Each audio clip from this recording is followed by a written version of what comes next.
Assalamualaikum warahmatullahi wabarakatuh. Waalaikumsalam Waalaikumsalam warahmatullahi warahmatullahi wabarakatuh.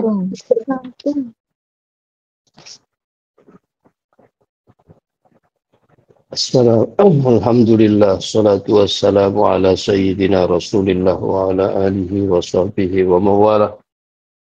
Subhanaka la ilma lana illa ma 'allamtana innaka antal alimul hakim. Subhanaka la fahma lana illa ma fahamtana innaka antal jawadul karim.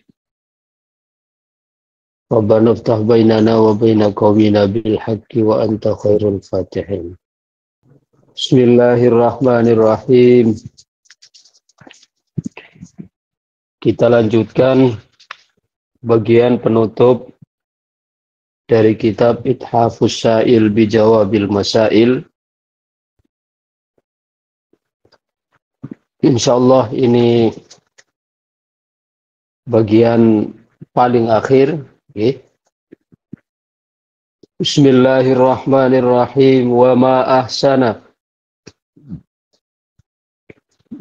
ahsana qaulu Syekh Abi Madyan rahimahullahu fi qasidatihi allati awwaluha ma ladzatul 'aishi illa suhbatul fuqara.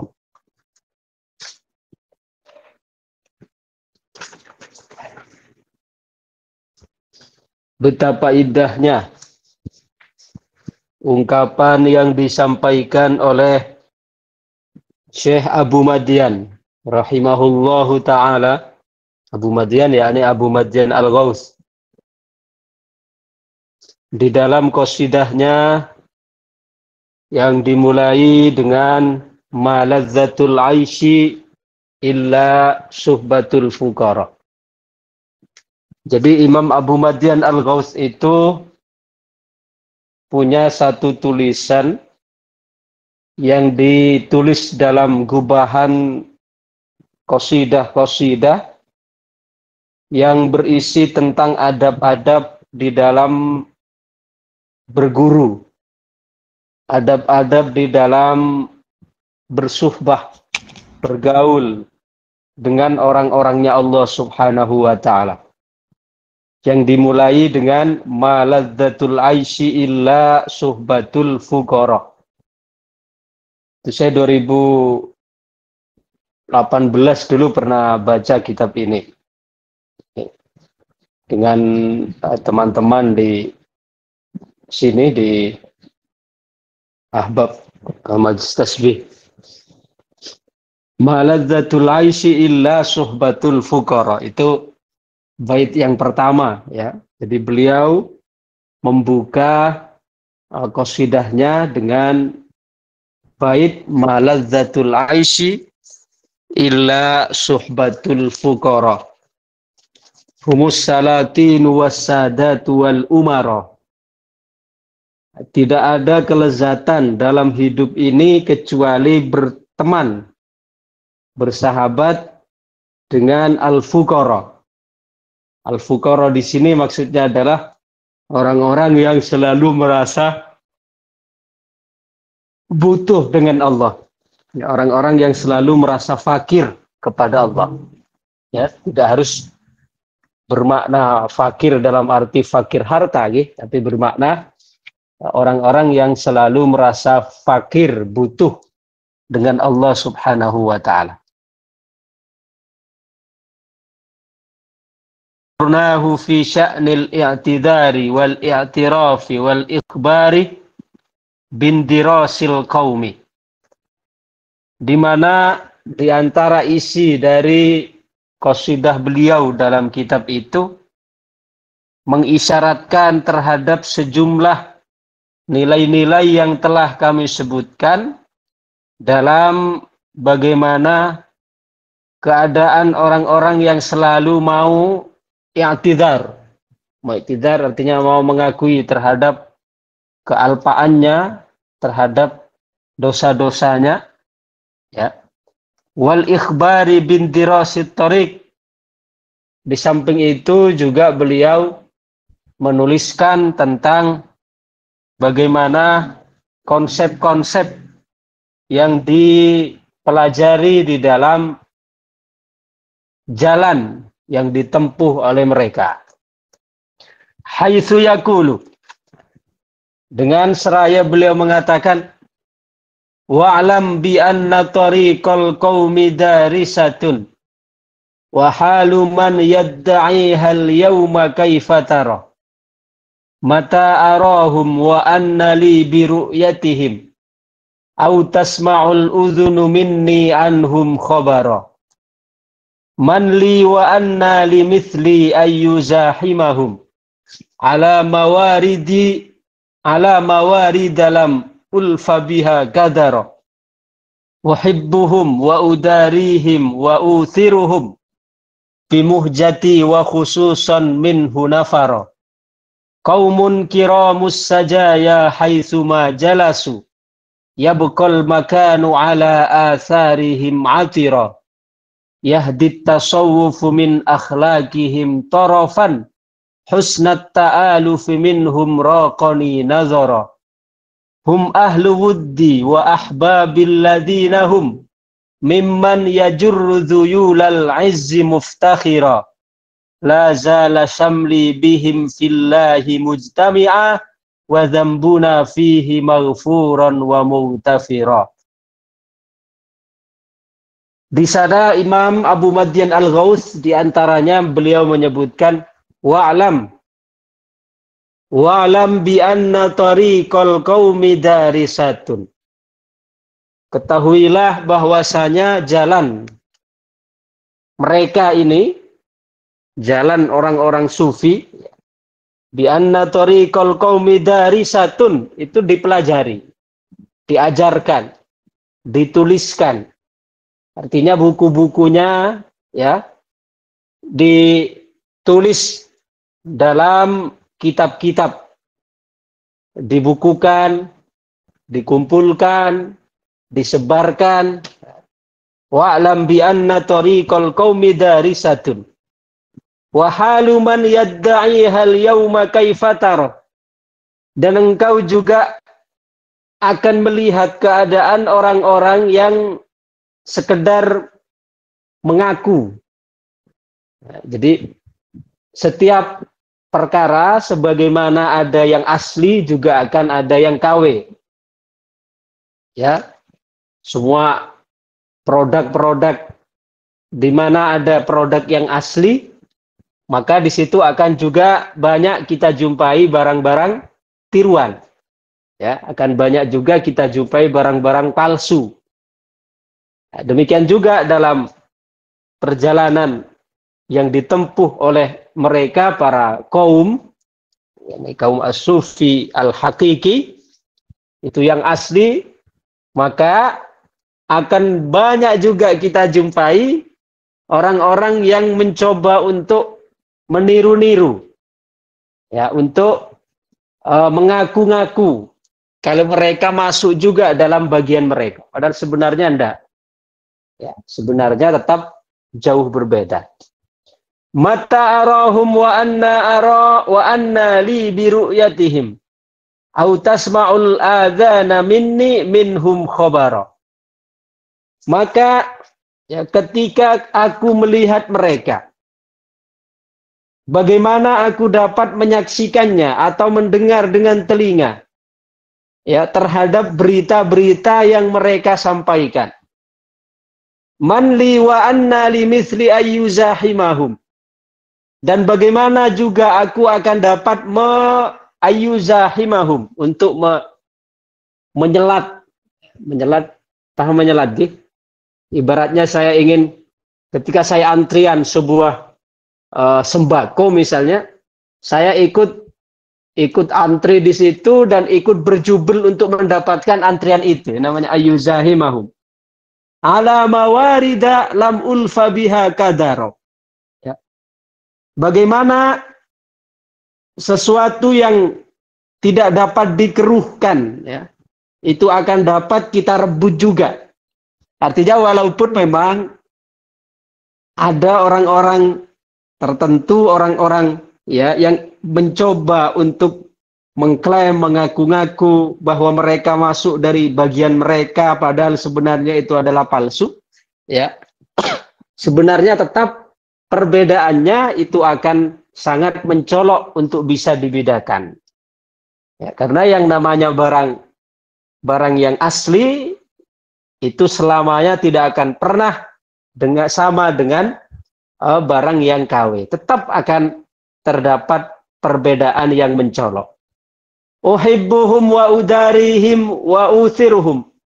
Aku senantiasa mencintai mereka, orang-orang sufi yang asli ini, yang ori. Wa udarihim wa uthiruhum, aku selalu bergaul, mengambil keberkahan dari mereka. Wa uthiruhum, aku selalu menjaga akhlak, ya, selalu memprioritaskan mereka.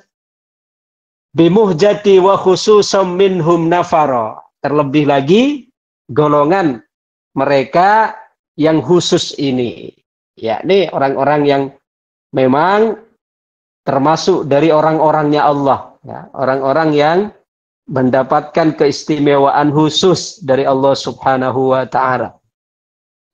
Qaumun kiramus sajaya haitsuma jalasu. Ketika kamu duduk bersama mereka, kamu akan mendapati mereka orang-orang yang kiramus sajaya. Orang-orang yang memiliki perangai yang mulia, perangai yang dermawan. Haitsuma jalasu, ketika kamu duduk bersama mereka.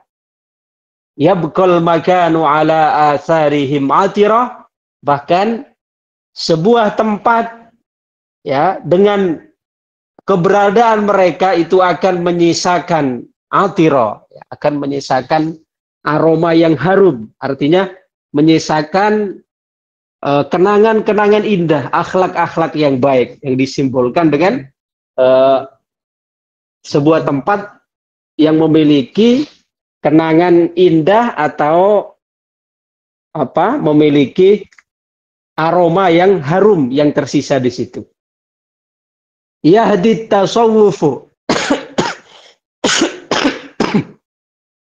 yahdit tasawwufu min akhlaqihim tarafan husnat ta'alufi minhum raqani nazara. Ya, tasawuf itu memberikan petunjuk dari akhlak-akhlak yang baik yang mampu menyatukan husnat ta'aluf, ya, mampu untuk menyatukan hati-hati yang bercerai-berai. Raqani nazara minhum raqani nazara. Ya, di antara dari bentuk husnut ta'aluf itu adalah hatiku menjadi lembut setiap kali memandang mereka. Karena saking indahnya pemandangan-pemandangan, keteladanan yang dicontohkan oleh mereka, sehingga seringkali pada saat kita menyaksikan husnut ta'amul, ya, ketika kita menyaksikan, ya, bagaimana mereka dalam berinteraksi, itu hati kita menjadi lembut. Hum ahlu wuddi wa ahbabi. Mereka itu adalah orang-orang yang aku cintai. Alladzina hum mimman yajurru zuyulal izzi muftakhira. Yaitu mereka orang-orang yang senantiasa menjulurkan, ya, orang-orang yang selalu menjulurkan ekor-ekor dari kemuliaan sebagai suatu kebanggaan. Artinya kemuliaan mereka adalah bagaimana mampu untuk selalu berbuat baik terhadap sesama, ya. Yang mana mereka dalam berbuat baik, walaupun kelihatannya terhadap sesama, tapi hakikatnya merupakan salah satu bentuk berbuat baik kepada Allah Subhanahu wa ta'ala. La zala syamli bihim fillahi mujtami'an wa dzambuna fihi maghfuran wa mughtafira. Ya. Selalu, ya, aku berkumpul dengan mereka, itu mendapatkan dosa-dosaku diampuni oleh Allah Subhanahu wa ta'ala. Kemudian Imam Abdullah bin Alawi al-Haddad, beliau menutup kitabnya Tammal Kitabul Musamma bi Ithafis Sa'il bi Jawabil Masail. Selesai sudah Ya, kitab yang diberi nama Ithafus Sa'il Bijawabil Masail, ja'alahullahu khalisan liwajhihil karim. Semoga Allah menjadikan kitab itu ya murni, ikhlas karena Allah Subhanahu wa taala, wa muqarriban ila rahmatihi wa ridwani, serta menjadi kitab yang menjadi lantaran dekat kepada rahmat dan keridhaannya, wa ghafara lana kullama waqa'a fihi mimma yukhaliful haqqa, dan semoga juga Dia berkenan, Allah berkenan untuk mengampuni semua yang keluar atau semua yang menyalahi kebenaran, au yamilu ilal batil, atau cenderung kepada kebatilan, au yuwafiqul hawa, atau mengikuti keinginan, au dakhilana fihi min riya wa tasannu'in lil khalqi, atau yang ada di dalamnya kesisipan dari semisal riya atau berbuat yang diniatkan bukan untuk Allah Subhanahu wa taala. Wa ghafara liman kana sabab fi ta'lifihi, juga mudah-mudahan mengampuni siapapun yang menjadi sebab ditulisnya kitab ini. Jadi beliau masih dengan tawadhu'nya tidak menganggap bahwa kitab ini adalah hasil dari jeripaya beliau sendiri. Ya. Tapi beliau dengan tawadhu'nya ya tetap menyertakan bahwa kitab ini ditulis, ada banyak faktor, ada banyak pihak yang ikut terlibat di dalamnya. Ya. Di antaranya adalah orang yang datang kepada beliau yang bertanya, gitu. Sehingga beliau terketuk untuk menulis sebuah risalah kecil ini yang dijadikan sebagai jawaban-jawaban terhadap orang yang meminta petunjuk terhadap jawaban-jawaban beliau. Waliqari'ihi, dan begitu juga mudah-mudahan Allah mengampuni semua para pembacanya. Jadi orang-orang yang membaca juga beliau doakan.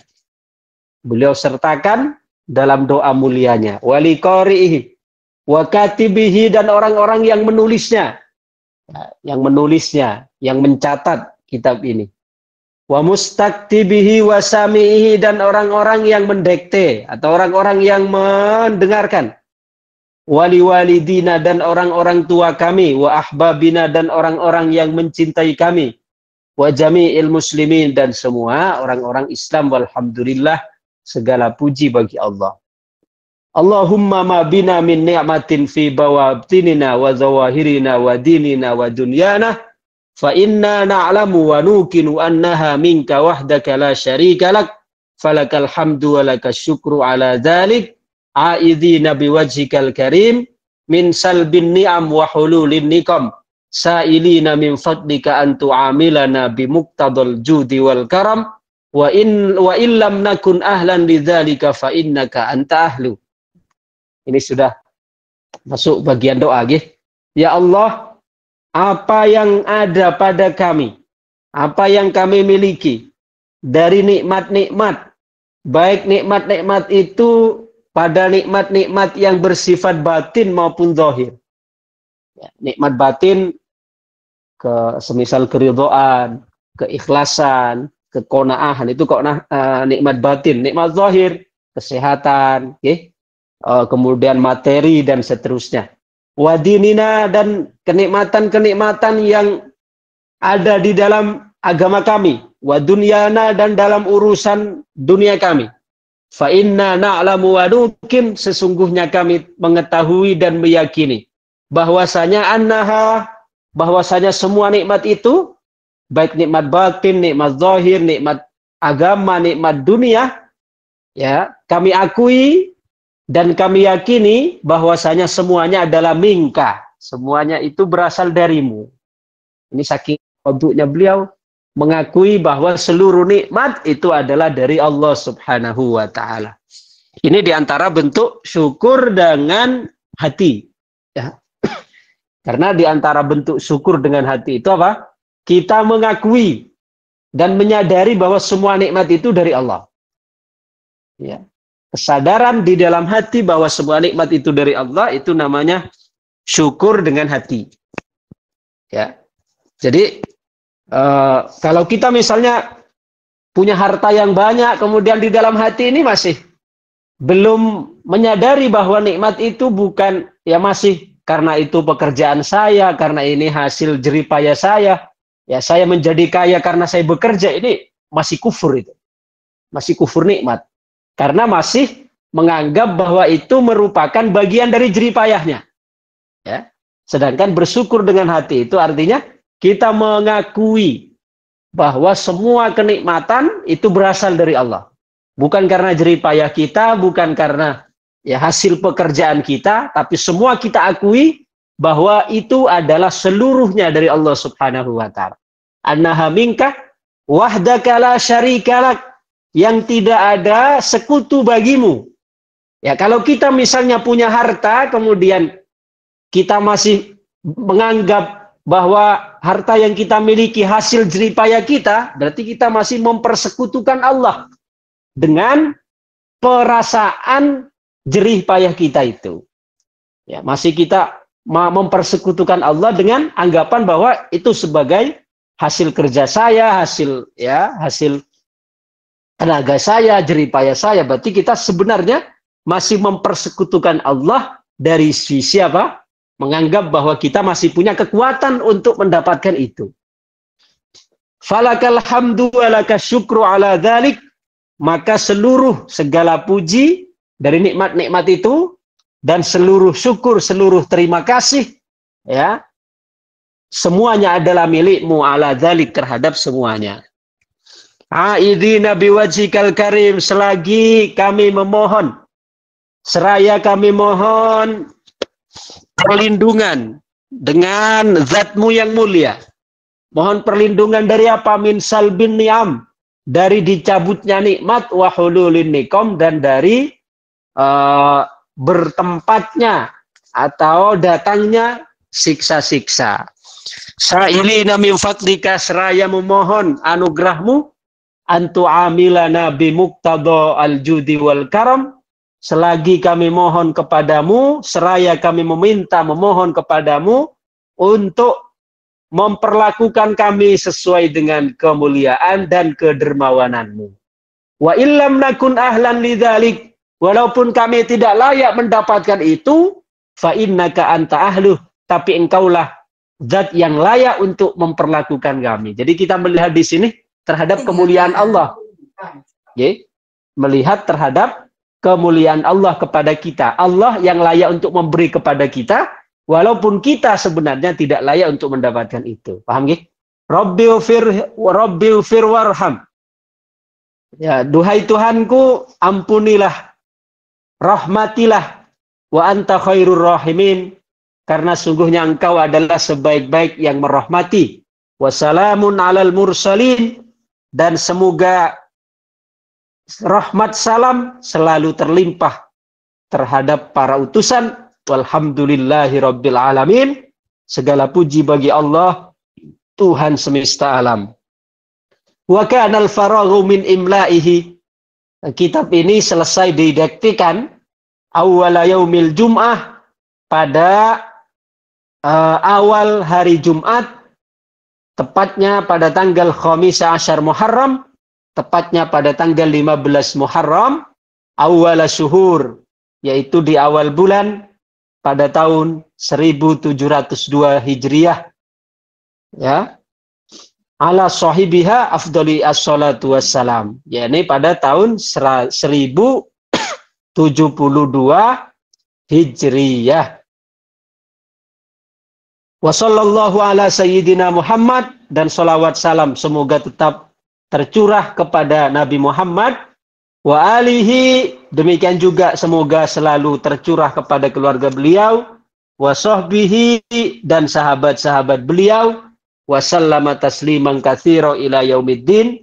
Mudah-mudahan juga demikian salawat salam yang banyak selalu terlimpah sampai kepada hari pembalasan. Walhamdulillahi rabbil alamin, segala puji bagi Allah, Tuhan semesta alam. Demikian, khatam sudah kitab Ithafus Sa'il Bijawabil Masail. Alhamdulillah terhitung 1 tahun kita khatam kitab yang kita baca sejak bulan Syawal yang lalu. Sekarang juga akhir bulan Syawal, nggih. Mudah-mudahan kita mendapatkan keberkahan dari kitab Ithafus Sa'il bi Jawabil Masail yang ditulis oleh Al-Imam Abdullah ibn Alawi Al-Haddad radhiyallahu anhu ardah, sesuai dengan permintaan dari para jamaah. Insyaallah untuk pertemuan hari Kamis yang akan datang kita akan mengulang kembali dari awal kitab Ithafus Sa'il bi Jawabil Masail. Adapun untuk hari Rabunya, untuk hari Rabu, insya Allah juga Rabu yang akan datang kita majlis khotam, ya khataman juga kitab Al-Hikam Al-Ata'iyah. Dan adapun selanjutnya Rabu yang akan datang, dua Rabu selanjutnya kita masih melihat kondisi apakah kita akan mengulang kembali kitab Hikam ataukah kita berganti kepada kitab yang baru. Demikian, mudah-mudahan menjadi tambahan ilmu yang bermanfaat, membawa maslahat fid dini wad dunya wal akhirah. Amin amin ya rabbal alamin. Bismillahil Fatihah. A'udzu billahi minasyaitonir rajim.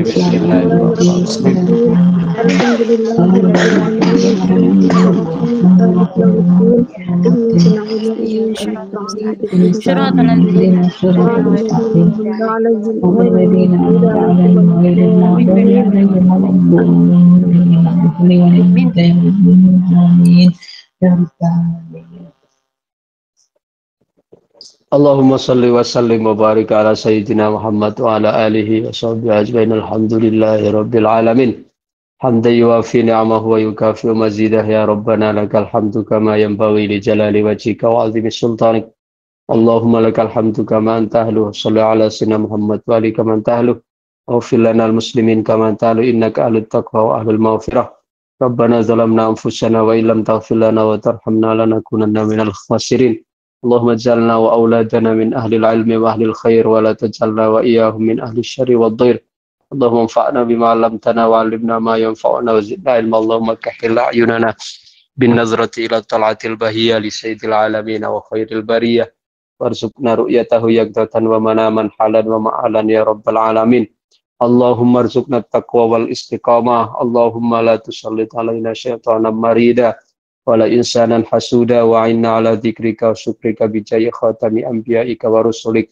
Allahumma barik lana fi auladina wa barik lana fi ulumina wa barik lana fi ahlina wa barik lana fi ma a'taitana. Rabbana hab lana min azwajina wa dzurriyyatina qurrata a'yun waj'alna lil muttaqina imama. Rabbana atina fid dunya hasanah wa fil akhirati hasanah wa qina adzabannar. Allahumma aslih umuratina barakati iman wa amitna ala dinikal haqqil mubin. Tsabbit qulubana ala sabilika yakin bi rahmatika ya arhamar rahimin. Wassallallahu ala sayyidina Muhammadin wa ala alihi wa sahbihi wa baraka wa sallam. Subhana rabbika rabbil izzati amma yasifun wa salamun alal mursalin. Alhamdulillahi rabbil alamin. Al-Fatihah. أعوذ بالله من الشيطان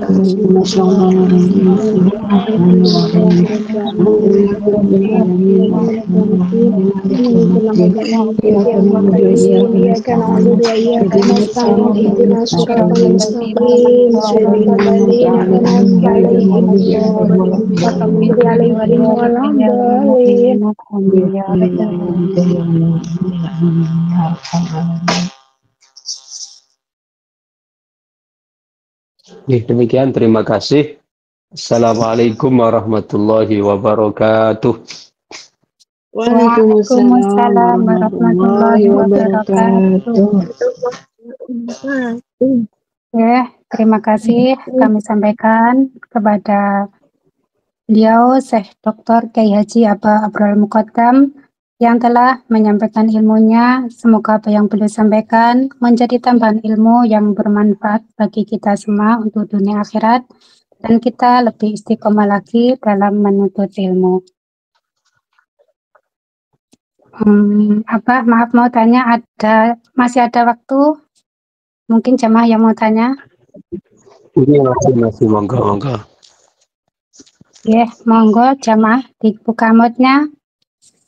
Ada waktu, monggo jemaah. Wonten apa mboten yang badhe tanglet?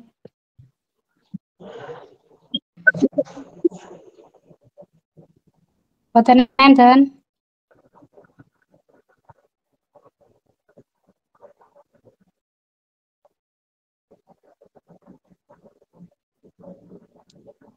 Nggih, nek mboten enten monggo. warahmatullahi wabarakatuh.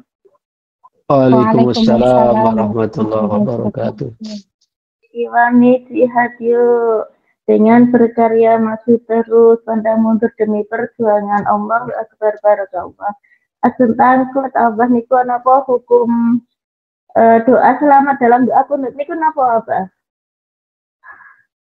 Niku napa napa nggih, kadang niku waktu niku kula dereng paham niku kalau niku doa selamat nggih. Soalnya waktu berjamaah niku kan waktu berdoa kunut itu tangannya dibalik ke bawah ngoten apa niku.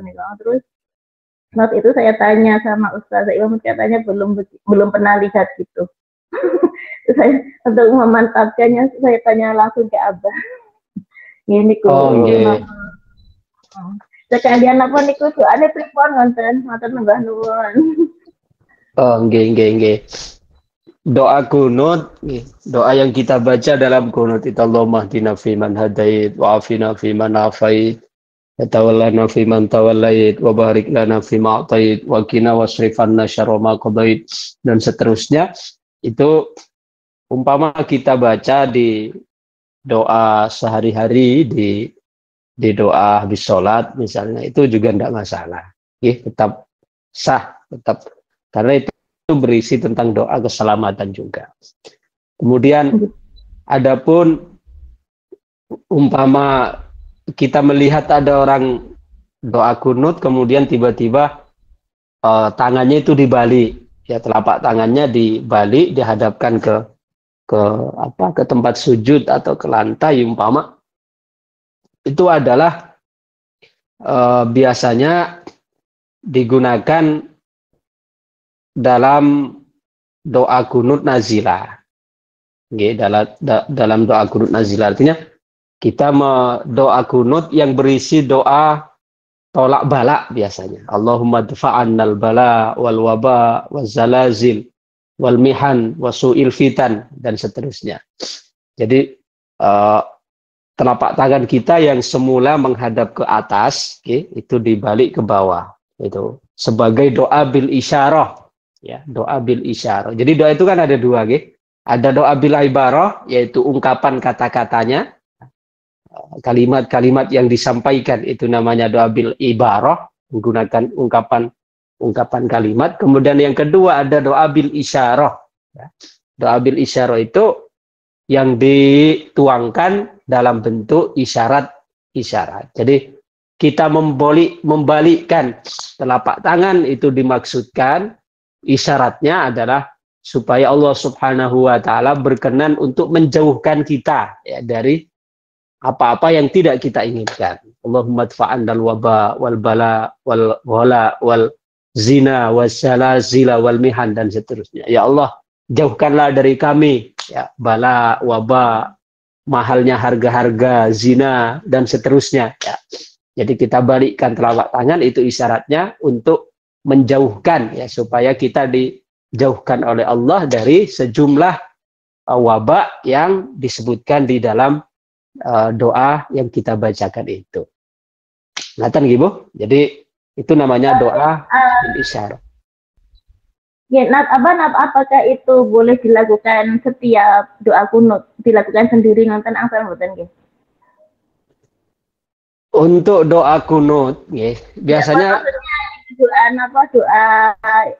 balak niku, tolak balak niku kita lakukan sendiri di saat doa kunut niku hukumnya apa gitu? Oh, boleh. Boleh. Itu waktu berjamaah sholat subuh nonton di masjid nonton terus misalnya kok kiri kanan kok tangannya dibalik, kalau mboten paham itu doa bacanya apa gitu. Niku untuk menolak bahaya, nggih. Nggih berarti angsal nggih di waktu yang dilakukan. Nggih matur nuwun. Nggih sami-sami.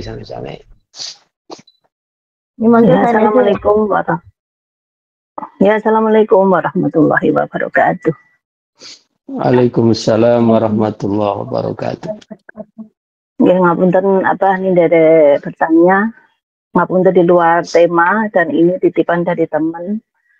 Beliau bertanya masalah apa tuh bacaan membaca, dia mau mendawamkan bacaan Yasin Fadilah itu misalkan dilakukan setiap hari, itu bagaimana hukumnya? Terus lebih afdolnya lagi Yasin biasa, maksudnya yang di Al-Quran itu apa Yasin Fadilah itu? Karena beliau ini katanya lihat di apa TikTok itu kan bermacam-macam faedah dari Yasin Fadilah ini gitu. Nggih, matur suwun jawabannya apa? Wassalamualaikum warahmatullahi wabarakatuh. Waalaikumsalam warahmatullahi wabarakatuh. Yasin Fadilah itu adalah bacaan Yasin yang di sela-selanya, biasanya dalam setiap beberapa ayat itu disisipi sholawat dan doa-doa yang lain. Jadi kalau orang tidak terbiasa biasanya menganggap bahwa menambah Yasin. Jadi kalau orang tidak terbiasa atau bahkan belum tahu ilmunya itu bahkan kadang menganggap itu sesat karena tidak ada apa dianggap menambah Yasin, nambah-nambah Yasin. Padahal sebenarnya tidak. Ya. Sebenarnya tidak. Jadi di dalam setiap dalam beberapa ayat misalnya dalam 10 ayat itu kemudian nanti ada sisipan sholawat. Misalnya Bismillahirrahmanirrahim. Yasin wal Qur'anil Hakim innaka laminal mursalin ala siratim mustaqim tanzilal azizir rahim. Terus nanti ada Allahumma sholli ala sayyidina Muhammadin wa ala alihi wa sahbihi wasallim. Allahumma dan seterusnya. Okay? Jadi sehingga dalam satu kali baca Yasin itu bisa sampai yang seharusnya mungkin bisa kita selesai setengah jam itu bisa 1 jam. Karena ada sisipan sholawat, kemudian doa-doa yang lain yang diselipkan di tengah-tengah Yasin itu. Baru nanti disambung pada ayat berikutnya. Okay. Saya juga ada ijazahnya Yasin Fadilah itu dari guru kami. Dulu saya juga sempat lama mengamalkan Yasin Fadilah itu sebelum saya ke Mesir. Okay. Jadi kalau kita ada hajat apa, kemudian dibacakan Yasin Fadilah itu. Kemudian mana lebih utama? Okay. Mana lebih utama kita mengamalkan Yasin biasa dengan Yasin Fadilah? Okay. Kalau kita mendapatkan ijazah dari guru untuk membaca Yasin Fadilah, maka bisa kita amalkan dalam waktu-waktu tertentu. Tapi kalau untuk kita amalkan secara kita baca setiap kali kita baca Yasin pasti baca Yasin Fadilah, terutama ketika kita misalnya selamatan dengan masyarakat umum, dengan masyarakat luas kita selalu baca itu nanti juga kurang baik kesannya karena kalau kita misalnya di masyarakat Yasinan PKK misalnya itu kan tentu masyarakat yang kita hadapi itu majemuk, artinya juga memiliki kepentingan yang berbeda-beda. Ada yang ingin segera ada aktivitas lagi setelahnya dan seterusnya, maka kalau kita membawa orang banyak dan itu dijadikan sebagai kegiatan rutin, maka saya sarankan Yasin yang biasa saja. Tapi kalau kita dalam lingkup kecil, kalau kita untuk sendiri ataukah kita dalam beberapa orang yang memang sudah satu pemahaman dan sudah sama-sama ngerti ya dalam momen-momen tertentu giboten punopo umpamanya sekali-kali dibacakan Yasin Fadilah, tapi dengan catatan kita ada ijazahnya, ada ijazah yang ada guru yang memberikan ijazah untuk membaca Yasin Fadilah. Jadi kalau kita tidak ada ijazahnya, saya sarankan juga jangan mengamalkan karena itu sangat ditentukan oleh ijazah yang diberikan oleh guru. Saya kira begitu, Bu. Nggih, matur suwun apa? Nggih, sami-sami. Monggo yang lainnya. Imamit sampun diijazahi ya, Pak. Alhamdulillah. Nggih, saya menawi enten ijazah, monggo boten punapa.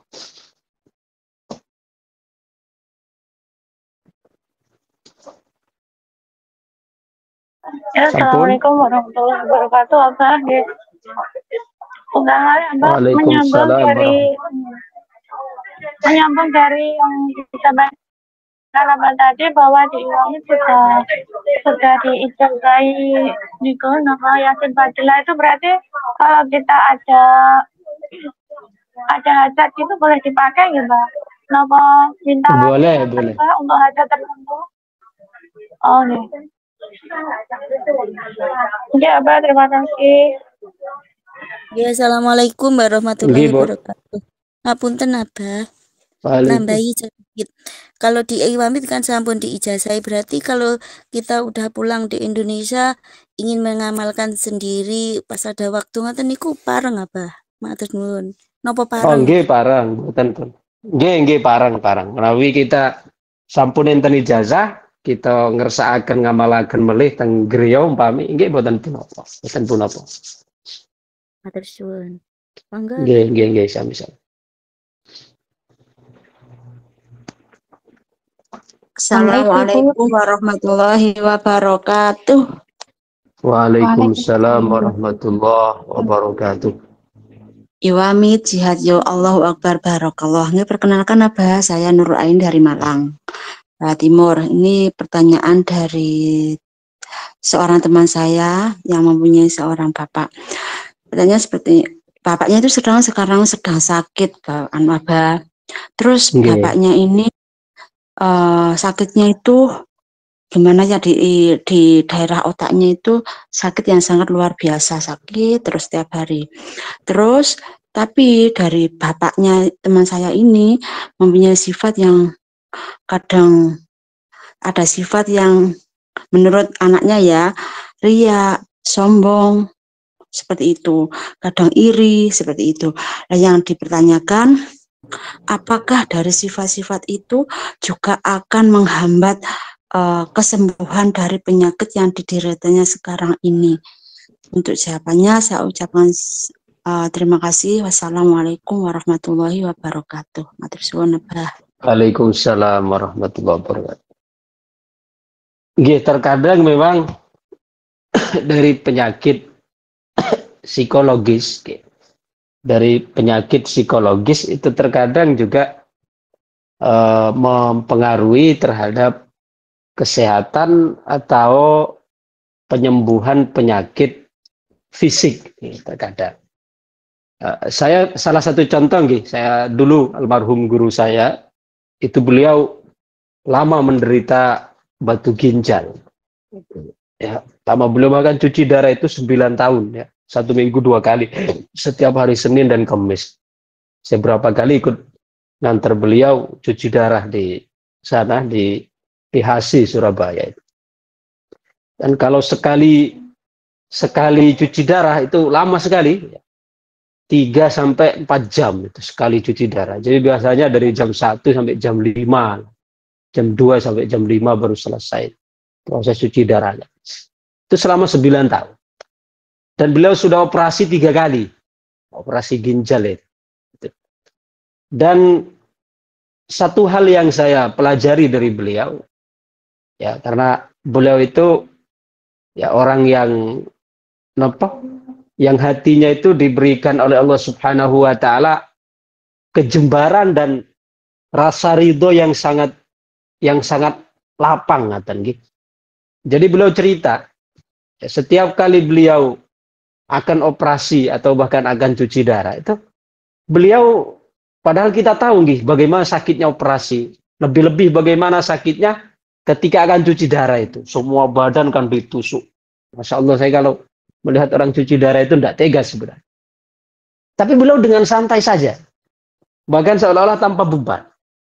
Maka ketika ditanyakan, kenapa bisa begitu wahai guru? Beliau mengatakan, karena saya dalam masalah kesehatan ini, saya serahkan kepada dokter sebagai orang yang ahli. Ya, saya sudah serahkan kepada dokter, saya percayakan kepada dokter, dia sebagai tenaga ahli dalam hal ini. Sedangkan hati saya, saya serahkan kepada Allah. Dalam arti, sudah saya berserah diri pada Allah, saya pasrahkan kepada Allah. Dari segi penanganan medis saya serahkan kepada dokter, kemudian dari segi hasil secara secara ruhani saya serahkan kepada Allah. Saya sudah ridho. Nah, itu ternyata memberikan dampak yang luar biasa. Baik pada rasa sakit yang beliau alami, kemudian ya kepada penderitaan yang beliau rasakan, itu berpengaruh sekali.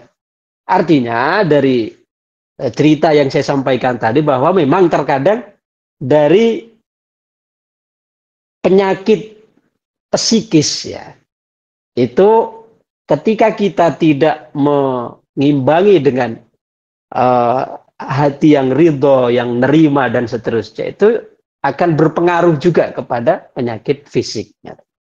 Tapi sekali lagi itu kembali kepada pribadi masing-masing. Ya. Artinya saya tidak berani untuk kemudian memvonis bahwa ayahnya itu adalah orang yang ria, kemudian dengki dan seterusnya.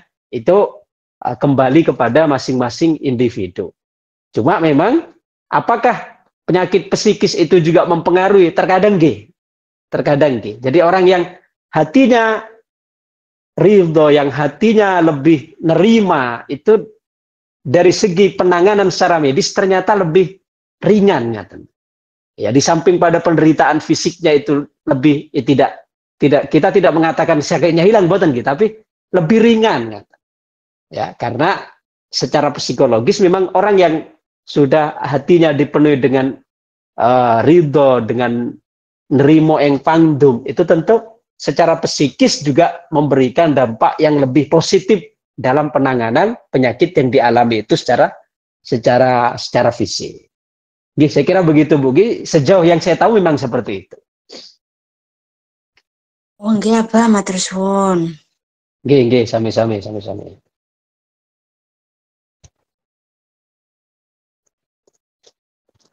Sampun, Bu Moderator. Enten apa mboten kula tanglet nggih Abah. Assalamualaikum warahmatullahi wabarakatuh. Waalaikumsalam warahmatullahi wabarakatuh. Nggih, saya mau tanya bagaimana menghilangkan rasa takut yang ada pada diri saya sendiri, Pak. Kan sebelum nikah itu saya itu sering berdoa dulu kan ini, ya Allah semoga suatu saat saya bisa ke Mekah, tapi saya pengen mati di Mekah lah. Sekarang sudah nikah, Pak, sudah ada punya suami, istri. Kok sekarang kalau ada pengen kesan itu ada rasa takut, gimana ngatasinnya, Pak? Sebelumnya saya ucapkan terima kasih. Takut mati di Mekah, nggih. Sebelumnya itu saya tuh juga berdoa, Pak. Sebelum nikah itu setiap habis sholat itu berdoa, ya Allah semoga suatu saat saya bisa ke sana lagi, terus mati di sana. Dulu gitu, Abah. Sekarang takut. Oh, ngata, nggih. Jadi mati di Mekah atau mati di Madinah itu memang menjadi harapan banyak orang. Bahkan di dalam salah satu doa dalail itu di sana ada Allahumma yassir, ada doa begini, Allahumma yassir alaina ziyarata haramika wa haramihi min qabli an tumitana wa adim alaina al-iqamata bi haramika wa haramihi ila an nutawaffa. Ya Allah, ya mudahkanlah kepada kami untuk dapat menziarahi Masjidil Harammu dan Masjidil Haramnya. Masjidil Harammu maksudnya Masjid Mekah, ya, di Masjidil Haram Mekah. Dan Masjid Haramnya, yakni Masjid Haram Nabawi, yakni Masjid Nabawi. Min qabli an tumitana, sebelum engkau mematikan kami. Wa adim alainal iqamah, dan langgengkanlah kami untuk dapat ya menziarahinya, untuk dapat tinggal di sana. Ila an nutawaffa, sampai engkau mewafatkan kami. Nah, jadi walaupun sebenarnya yang namanya ajal ya tetap sudah paten, sudah Allah tentukan, sudah Allah tuliskan di mana kita akan diwafatkan. Cuma memang kalau orang bisa mati, bisa meninggal di sana, di Madinah misalnya, maka mendapatkan keistimewaan khusus dari Nabi Shallallahu Alaihi Wasallam. Jadi kata Nabi, orang yang wafat di Madinah itu mendapatkan prioritas khusus, mendapatkan ya syafaat sebelum Nabi memberi syafaat kepada orang-orang yang dimakamkan di selain Madinah. Ya. Tapi tentu itu adalah bagi orang-orang yang beriman. Okay?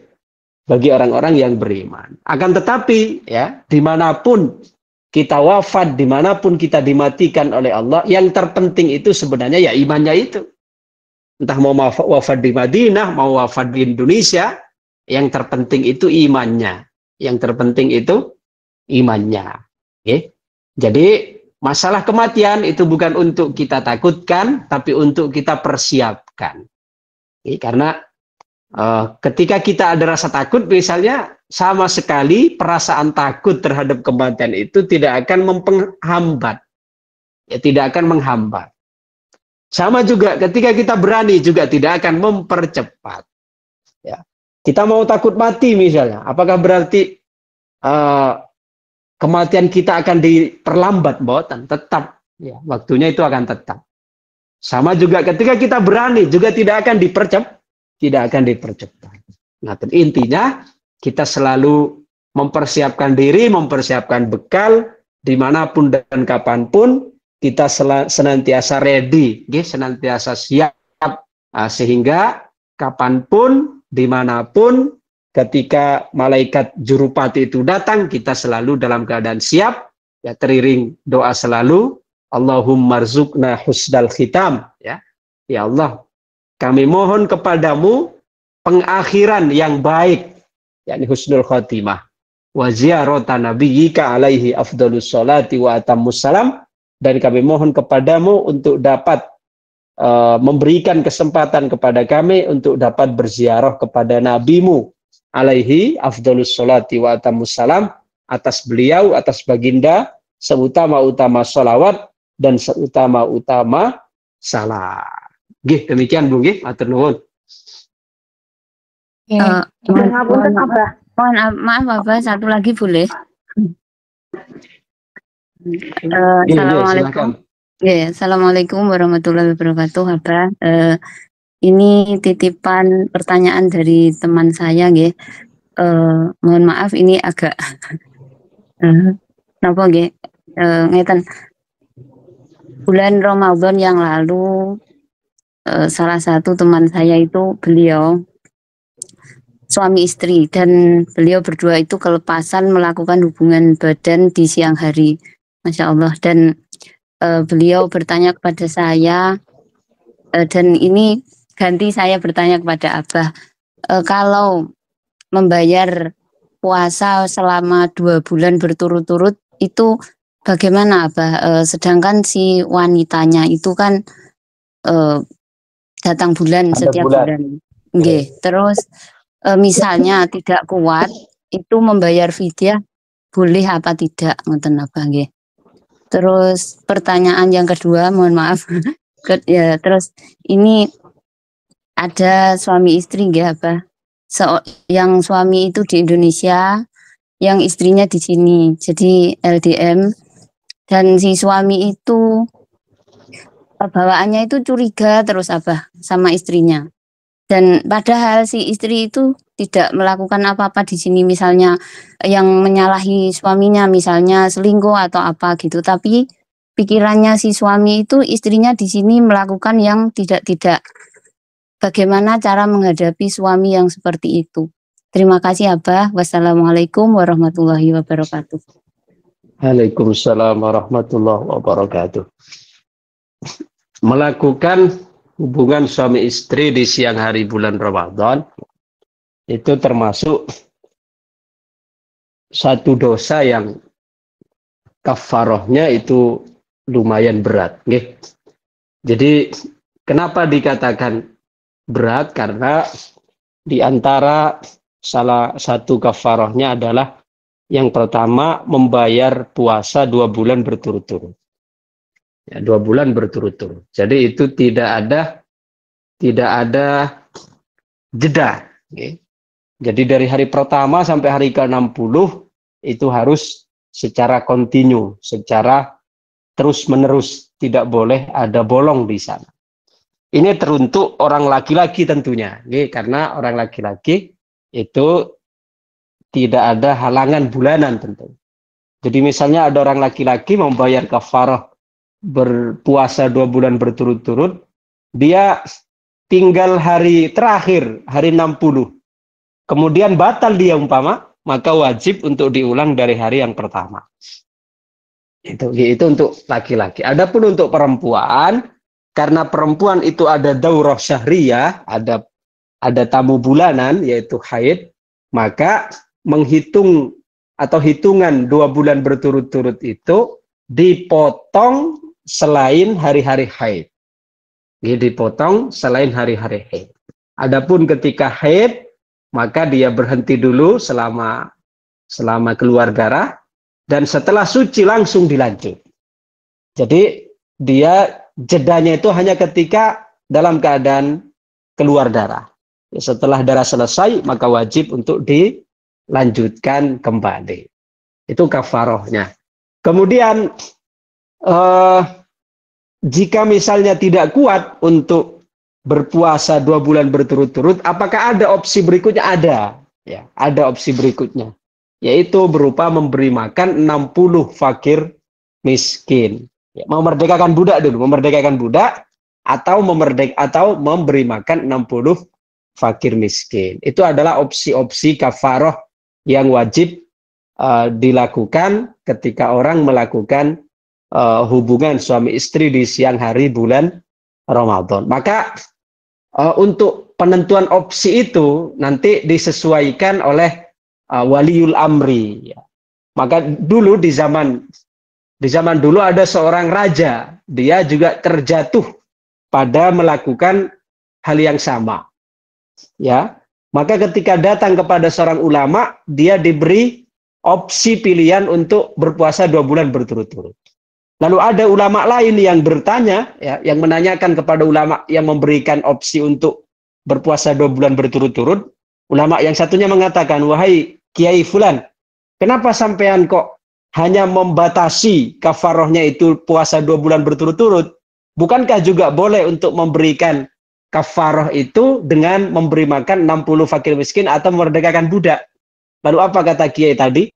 Saya tahu dia raja yang jika saya beri opsi yang lain, maka dia hanya akan memilih opsi yang lebih ringan.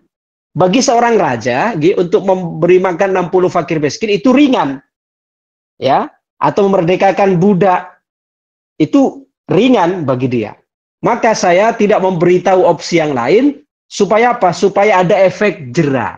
Supaya ada efek jera. Karena bagi seorang raja, ya, memberi makan 60 fakir miskin bukan sesuatu yang berat.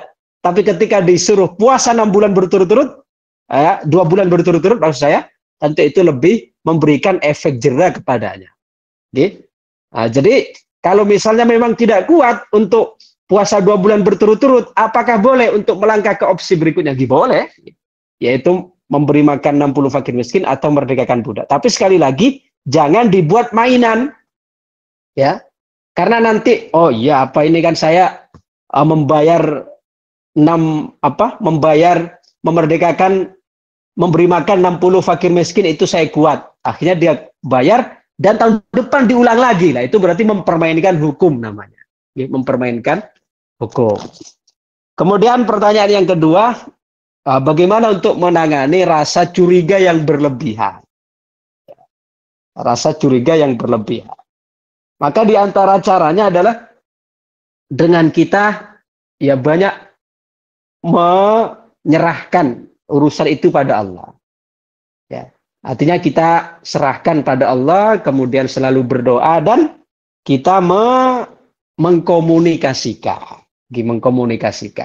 Karena terkadang perasaan curiga dan seterusnya itu karena saking kurang terjalin komunikasi antara suami dan istri itu. Jadi solusinya adalah tetap jalinan walaupun LDR tetap jalin silaturahmi, kita tetap jalin komunikasi, dan selebihnya kita serahkan pada Allah Subhanahu wa taala. Karena yang akan menjaga, yang akan memberikan perlindungan itu sebenarnya Allah. Sejauh apapun kita mencurigai, ya, kalau kita tidak mempercayakan itu kepada Allah juga, maka itu juga akan sampai kapanpun akan terus menerus seperti itu. Jadi opsinya, pilihannya adalah pertama tetap jalin komunikasi yang intens, dan yang kedua saling mempercayai, ya saling percaya bahwa Allah yang menjaga, dan selebihnya diserahkan pada Allah Subhanahu wa taala yang Maha memberikan perlindungan. Ngaten. Terima kasih ya, Pak. Matur nuwun. Nggih, sami-sami. Nggih, ngapunten Abah mau bertanya yang melanjutkan pertanyaan tadi nggih. Masalah ini Yasin Fadilah. Itu apakah harus bertawasul terlebih dahulu?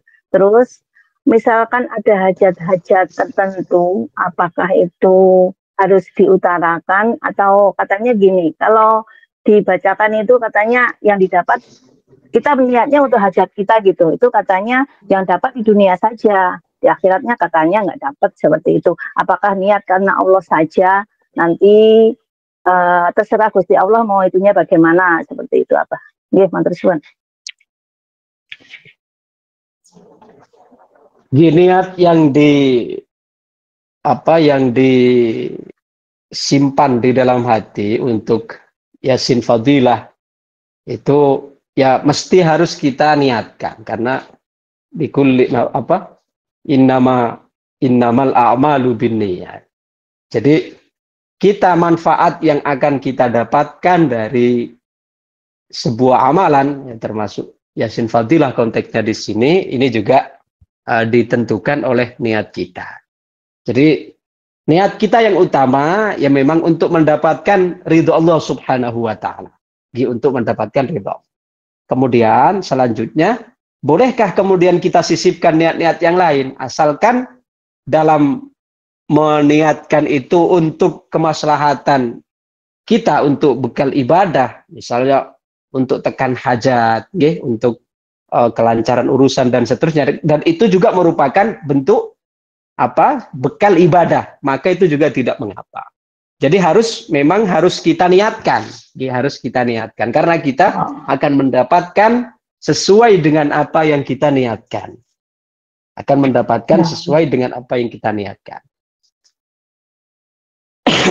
Nggih, sampun. Nggih, matur suwun Pak. Nggih, Ibu-ibu insyaallah sampun nggih.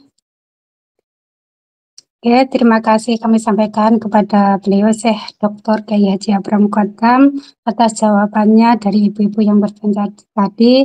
Semoga kita bisa memahami dan mengerti dan bermanfaat bagi kita semuanya. Dan doa yang kita aminkan tadi, semoga Allah ijabahi dan mendapat rahmat dan ridho dari Allah Subhanahu wa taala. Amin ya rabbal alamin. Alhamdulillah acara berjalan lancar. Mari kita mengucapkan tahmid yang lengkap biqaulina alhamdulillahirabbil alamin. Dan untuk menambah keberkahan acara sore hari ini, mari kita tutup dengan doa akhir majelis bersama-sama. Monggo yang pangpen dibuka mulutnya Ibu. A'udzu billahi minasyaitonir rajim. Bismillahirrahmanirrahim. Allahumma shalli ala sayyidina Muhammad wa ala ali sayyidina Muhammad. Subhanakallahumma wa bihamdika asyhadu an la ilaha illa anta astaghfiruka wa atubu ilaik. Subhanakallahumma wa bihamdika asyhadu an la ilaha illa anta astaghfiruka wa atubu ilaik. Subhanakallahumma wa bihamdika asyhadu an la ilaha illa anta astaghfiruka wa atubu ilaik. La haula wa la quwwata illa billahil aliyyil azim. Rabbana atina fid dunya hasanah wa fil akhirati hasanah wa qina adzabannar. Subhana rabbika rabbil izzati amma yasifun wa salamun alal mursalin walhamdulillahi rabbil alamin. Mari jamaah dibuka mulutnya, haturkan salam kepada beliau Syekh Dr. Kiai Haji Abraham Muqaddam untuk istirahat. Monggo. Wassalamualaikum Wassalamualaikum warahmatullahi wabarakatuh. Waalaikumsalam warahmatullahi wabarakatuh. Sehat selalu Abah. Sami-sami.